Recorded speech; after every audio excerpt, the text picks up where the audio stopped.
अस्सलाम वालेकुम। मैं उम्मीद करता हूँ नाज़रीन आप सब खैरियत से हैं। ये देखें आप यूट्यूब पे मैं जा रहा हूँ। ये देखें यूट्यूब पे मैं जाऊँगा और यहाँ पे आपको ये नज़र आ रहा है रमज़ान मुबारक का तोहफ़ा अकाउंट बनाने के लिए। ये देखें इतने फेक ये चीज़ें हैं। अभी मैं आपको सर्च करके दिखाता हूँ। यहाँ पे मैं लिखूँगा मिस्टर हाउ, मिस्टर हाउ।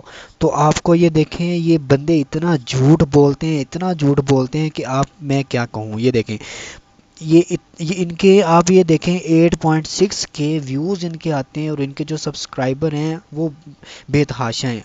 ठीक है, लेकिन ये झूठ बोलते हैं, फेक हैं, कोई अर्निंग नहीं होती, कोई चीज़ नहीं कमाई जाती। ये आपका टाइम वेस्ट करते हैं आपकी व्यूवरशिप हासिल करने के लिए, अपने सब्सक्राइबर बढ़ाने के लिए हमारे साथ झूठ बोलते हैं, हमारा टाइम वेस्ट करते हैं। इनके शिकंजे में, इनके धोखे में कभी ना आए और कभी इनके वीडियो ना देखें। ये बिल्कुल बेड़ा गर्क करने के चक्करों में हैं। ये पाकिस्तान में जो पहले इतने बुरे हालात चल रहे हैं और ये मज़ीद पाकिस्तानी अवाम